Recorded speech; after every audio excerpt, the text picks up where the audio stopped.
கிறிஸ்துவுக்குள் மிகவும் பிரியமான தேவ பிள்ளைகளே, ஆசீர்வாதமான குடும்பம். இந்த நிகழ்ச்சியின் மூலம் உங்களை சந்திப்பதில் என் இருதயம் கர்த்தருக்குள் மிகுந்த மகிழ்ச்சி அடைகிறது. இன்றைக்கும் கேரளாவை சார்ந்த பர்கீஸ் என்கிற அன்பு சகோதரருக்காக, அவங்க குடும்பத்திற்காக ஜெபிக்க போகிறோம். விசேஷமாக 28 வயது நிரம்பின அவங்களுடைய மகன் ரூபன் நல்ல வேலை கிடைக்கணும் அப்படின்னு சொல்லி ஜெபிக்க கேட்டிருக்கிறாங்க.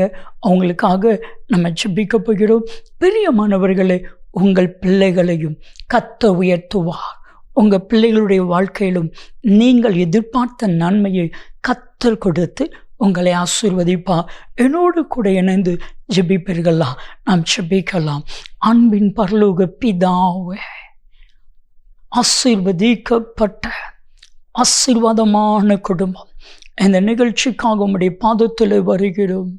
விசேஷமாக கேரளாவிலிருந்து அழைத்த அன்பு சகோதரர் வர்கீஸ் அவர்கள் குடும்பத்தை ஆசீர்வதித்தருளுவீராக. அன்பு மகன் ரூபனுக்கு நல்ல வேலையை கொடுத்தருளுவீராக.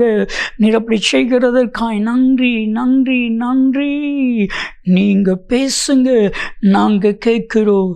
இயேசு கிறிஸ்துவின் நாமத்தில் ஜெபிக்கிறோம் ஜீவனுள்ள பிதாவே, ஆமென் ஆமென்.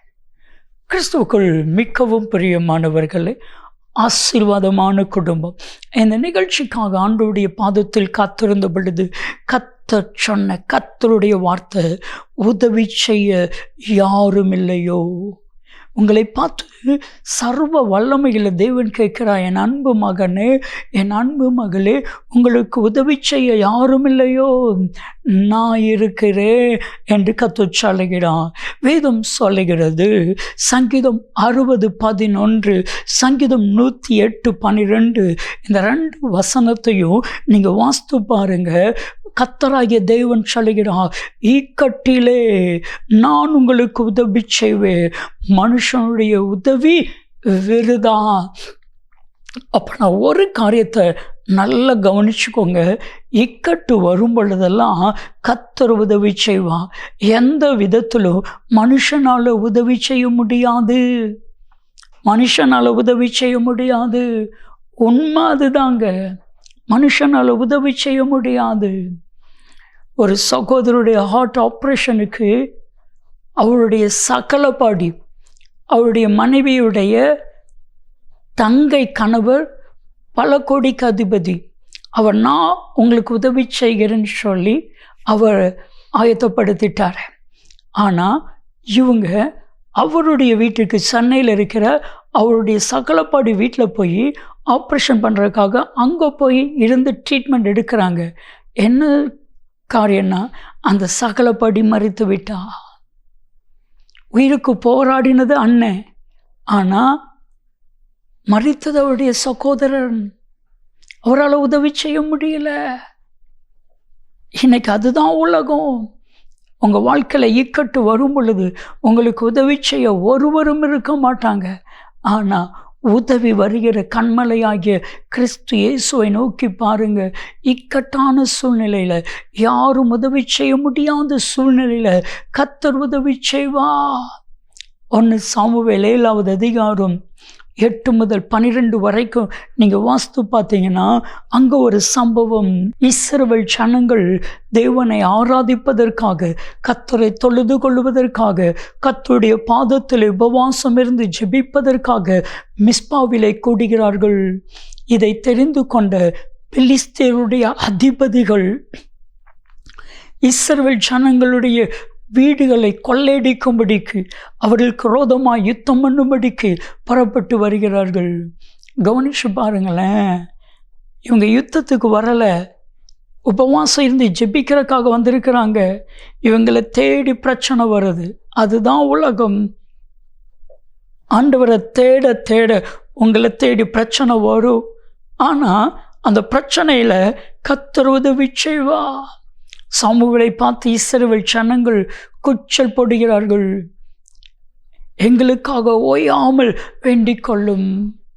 சாமுவேல் ஜெபிக்கிறான், கர்த்தர் யுத்தம் பண்ண ஆரம்பித்தா, இடி முழக்கங்களை ஏற்படுத்தினால், மின்னல்களை ஏற்படுத்தினால், அவர்கள் அப்படியே பட்டு விழுந்தார்கள். ஆண்டவருக்கு முன்பாக எந்த மனுஷனை எந்த சக்தியும் நிற்க முடியாது. என் அன்பு தேவ பிள்ளைகளே, உங்களோடு கூட கர்த்தர் இருக்கிறார். உங்களுக்கு முன்பாக யாரும் நிற்க முடியாது. இடி முழக்கங்களை கர்த்தர் உண்டு பண்ணினா, மின்னல்களை உண்டு பண்ணினா, வேதம் சொல்கிறது அவர்கள் பட்டு விழுந்தார்கள். அந்த இடத்திற்குத்தான் எபனேசர் என்று பெயரிட்டார்கள். 1 சாமுவேல் 7:12 வாசித்து பாருங்க. சேனுக்கும் மிஸ்பாவுக்கும் நடுவாய் ஒரு கல்லை நிறுத்தி இம்மட்டும் கர்த்தர் உதவி செய்தார் என்று எபனேசர் என்று பெயரிட்டார்கள். எபனேசராகிய கர்த்தர் உங்களுக்கு உதவி செய்வார். உதவி செய்வதற்கு ஒருவரும் இல்லையோ? எபனேசர் இருக்கிறார். எபனேசர் இருக்கிறார். ஒருவேளை நீங்கள் நினைக்கலாம், என் காரியத்தில் ஹெல்ப் பண்ணுறதுக்கு யார் இருக்கிறா? மனுஷங்க இல்லை, வேண்டாம். ஆனால் சர்வ வல்லமையில் தேவன் உதவி செய்வா. என்னுடைய நண்பனுடைய தங்கை, என் நண்பனுடைய தகப்பனார் இறந்து விட்டார். என் நண்பன் தான் அந்த குடும்பத்திற்கு மூத்த தலைமகன். அவங்களுக்கு 3 தங்கச்சி உண்டு. 3 தங்கச்சிமார் திருமணத்தை எப்படி நடத்துவது? அவர் மிகவும் வேதனை அடைந்தார். முதலாவது தங்கச்சிக்கு திருமண காரியத்தை எல்லாம் அரேஞ்ச்மெண்ட் பண்ணிட்டாங்க. ஒரு சீட்டு போட்டாங்க, அந்த சீட்டு விழலை. நகை ஒருத்தங்கிட்ட கடன் கேட்டாங்க, அந்த கடன் கிடைக்கல. மிகுந்த வேதனையோடு இருக்கும் பொழுது அவங்க அப்பாவுடைய தங்கைமார், 3 தங்கைமாரும் வீட்டுக்கு வந்திருக்கிறாங்க. அந்த 3 தங்கைமாரும் தன் மருமகளை பார்த்து எங்கள் நகையெல்லாம் கொண்டு வான்னு சொல்லும் பொழுது அவருடைய கண்களிலே கண்ணீர், மணமகளுடைய கண்களிலே கண்ணீர். நகை இன்னும் வரல அத்தை, இன்னும் வரல. இப்போ 3 பேர் இருதயத்திலும் கர்த்தர் இடைப்பட்டா. ஒவ்வொருவரும் ஆளுக்கு 5 பவுன் 5 பவுன் போடுறேன்னு சொல்லி நல்லபடியாக அந்த நகையை போட்டு திருமணத்தை நடத்தி மீதி எடுக்க உதவி செய்தான். தங்கம் மீதி கிடைத்தது, பணம் மீதி கிடைச்சது. கர்த்தர் உதவி செய்தான். உதவி செய்ய யாரும் இல்லையோ? கர்த்தர் இருக்கிறார். ஆண்டவரிடத்தில், ஆண்டவரே எனக்கு உதவி செய்யுங்க ஆண்டவரே. கேட்டு பாருங்க. எனக்கு ஒரு சின்ன தீர்மானம் பண்ணுங்க. என்னைக்கும் என்னைக்கும் என்னைக்கும் நான் மனுஷன்ட்ட உதவியை கேட்க மாட்டேன், என் தேவன்கிட்ட கேட்பேன்னு சொல்லி பாருங்க. வானத்தையும் பூமியும் படைத்த கர்த்தரிடத்திலிருந்து உதவி வரும், மாற்றமே இல்லை. ஒரு முறை இயேசு சீரு சிதோன் பகுதி வழியாய் கடந்து செல்கிறதை கேள்விப்பட்டு அந்த பகுதியில் குடியிருக்கிற கானானிய தாயார் இயேசுவை தேடி போகிறாங்க. இயேசுவிடத்தில் கேட்குறாங்க, ஆண்டவரே என் மகளுக்கு உதவி செய்யும். இயேசு மௌனமாக இருக்கிறார். சீசர்கள் சொல்கிறாங்க, ஆண்டவரே இவன் நம்மளை பின்பற்றி வருகிறாளே, இவளுக்கு ஏதாவது செய்து அனுப்பும். மத்தேயு 15:25 நீங்கள் வாசித்து பாருங்க. ஆண்டவரே எனக்கு உதவி செய்தருளும். ஆண்டவர் அந்த ஸ்திரீக்கு உதவி செய்து மகளுக்குள் இருக்கிற எல்லா பிசாசின் கிரைகளை அழித்து போட்டாரே. உங்களுக்கு உதவி செய்வா. உங்கள் குடும்பத்தில் இருக்கிற பிசாசின் கிரைகளை அழித்து போடுவா. உங்கள் தொழிலுக்கு விரோதமாக எழும்பியிருக்கிற பிசாசின் கிரைகளை அழித்து போடுவா. உங்கள் பிள்ளைகளுடைய வாழ்க்கையில் கிரியை செய்கிற பிசாசின் கிரைகளை அழித்து போடுவா. என் கூட இணைந்து ஜெபிப்பீர்களா? நாம் ஜெபிக்கலாம்.